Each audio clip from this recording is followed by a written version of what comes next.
I just want to introduce our panelists today who will be speaking on mixing modernisms and media. So this is kind of exciting because we're combining filmmakers, people who do a scholarship on film and cinema and media, as well as an active artist and who works in mixed media. So it's kind of interesting to mix actual artifact media with digital media.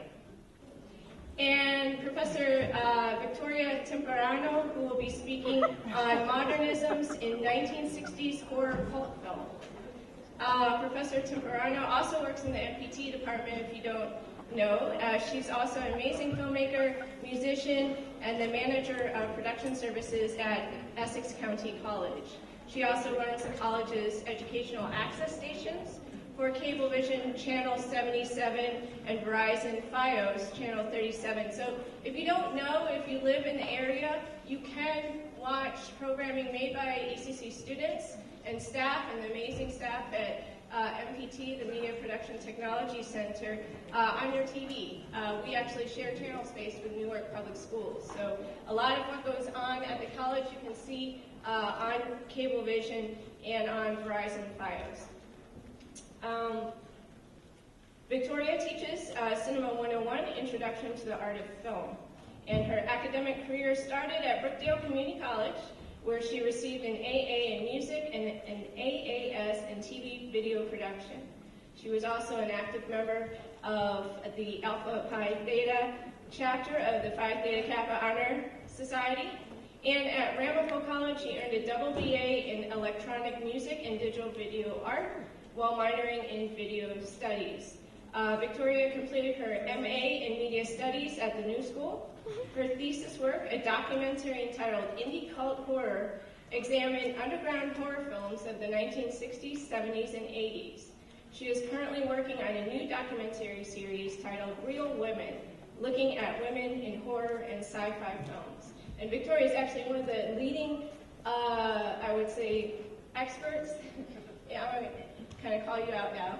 One of the leading experts on George Romero's Night of the Living Dead in the country. She has interviewed just about everybody in that film. So nobody else. All right, so.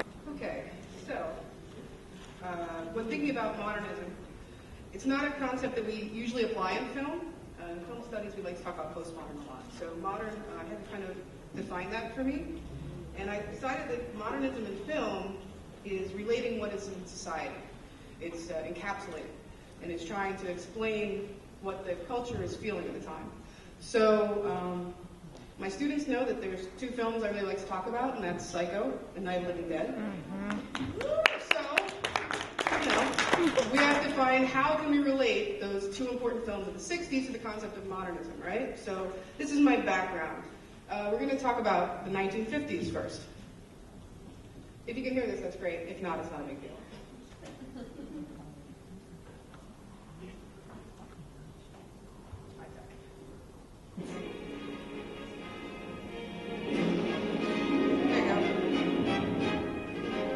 So America in the 50s. Some would want you to believe that America spent the 1950s living in a Norman Rockwell painting. But this is not the case. So actually, we had McCarthyism, the Red Scare, the Cold War, and the fear of the bomb. These things made us stay inside, lock the doors, and pull the blinds tightly shut.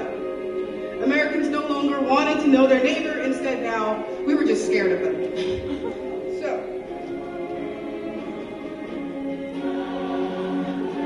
as you can see.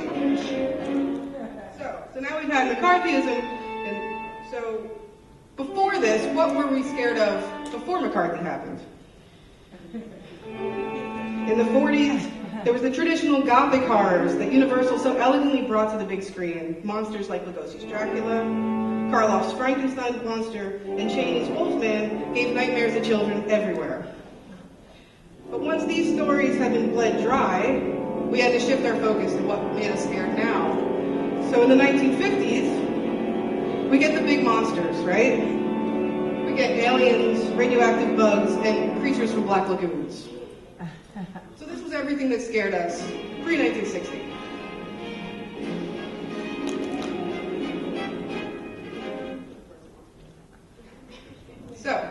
So now we have that in our background, right? A lot can be said by a culture from the underground and experimental art that it produces. The B-level films that come out of the nooks and crannies of the country tend to be closer to the pulse of the collective consciousness than the A pictures that are generated by the Hollywood machine.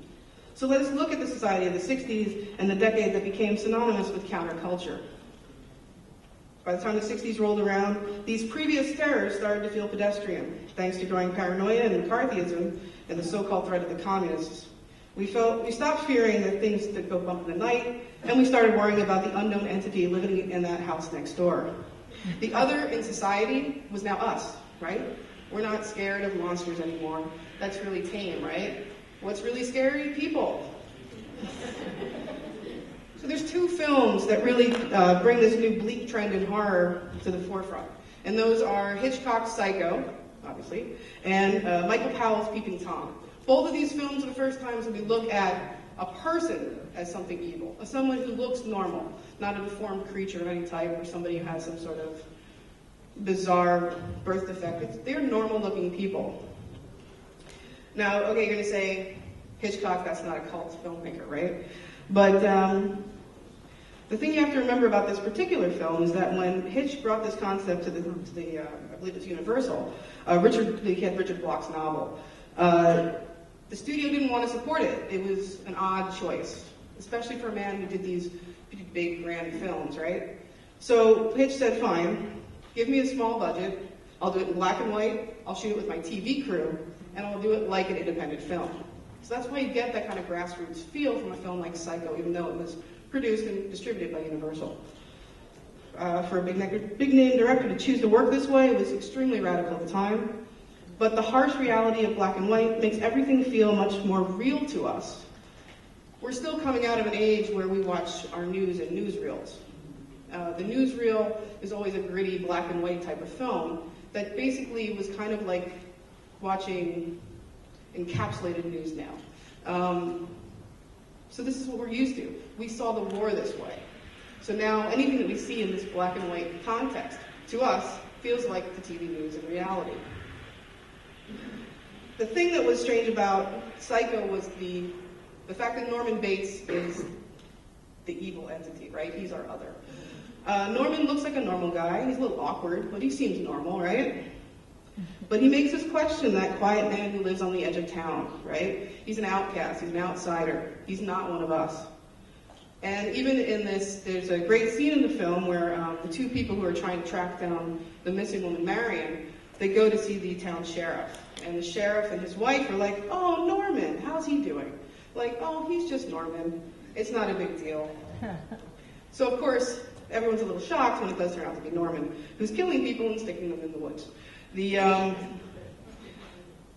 other part of very 1960s cinema in this is this pop psychology. At the end of the film, we have to explain Norman away, right? This isn't normal in society. What happened here? We need someone, an authority figure, to come out at the end of the film and explain to us, well, Norman has a problem mentally. So now we have this added concept within the 60s films of psychology. And what does psychology really mean? It means Norman was somehow created by society, right? I mean, we've explained him away, therefore we're somewhat responsible. Right? This is what psychology can do in this context. So another film, so in contrast, is Peeping Tom. Peeping Tom is a little smaller film. It's a British film. And again, it's this kind of loner who's gone out on his own and he is killing women. The thing about Peeping Tom that was also very groundbreaking, aside from the fact that he looked like a normal person, also 1960, the same year as Psycho, he looks like Norman, he looks like a normal guy. This is one of the first ones that really takes advantage in horror of the POV, the point of view shot. So he's not just implicating this normal-looking guy in society, it's implicating you, the viewer. You're now responsible for the deaths of these women because you have felt some sort of ownership in this point of view shot. Again, here's another film that makes people, especially women, learn to fear that kind yet awkward stranger living next door. And also, This is a film that uses pop psychology. There's a lot of overtones of the fact that his father used him in sort of these social psychological experiments as a child. And again, we're given this harsh and bleak reality that not only people are capable of such atrocities, but they are possibly a product of the society around them. So, that's 1960. As the decade continued, many subgenres began to explore the concept of paranoia and the fear of humanity. Films about girl gangs, bikers, these showed the concept of the organized other. Roger Corman's Wild Angels and Russ Meyer's Faster Pussycat Kill Kill are two examples of this innate fear of groups, especially groups of unruly youth. We are scared of the younger version of us at this point in society. We don't know what the next generation is really going to bring. On the opposite side of the spectrum are the films that show us the fear of being outnumbered. In 1964, you had The Last Man on Earth. And even in 1968, this one seems like a stretch, The Planet of the Apes. Apes are very human in this film, right? So there's still this concept of the mass of the other, right? Same thing as in Last Man on Earth, which is, we know this adaptation of the Matheson story many times, but in this case it's vampires. So they had been people, now they've become the other. In both films, one man is left to try and survive in a world that has been turned upside down, be it from vampires or intelligent apes that have taken over civilization. So we have this fear that everyone else in society might come against us and overrule us. So that's the mid-60s. So possibly the best example of this survival brand of paranoia is George Romero's 1968 classic, Night of the Living Dead. So Night of the Living Dead is a strange film in general. It's definitely an independent film. It's made from outside Hollywood or the New York film system, which at the time was another big entity. And it's a group of 10 professionals. So they're not college kids. These are people who have been working in the industry but on the sidelines. They've been working in the commercial industry, they've been working in the industrial film industry. So 10 people who already had the skills and the equipment decided, let's make a feature film.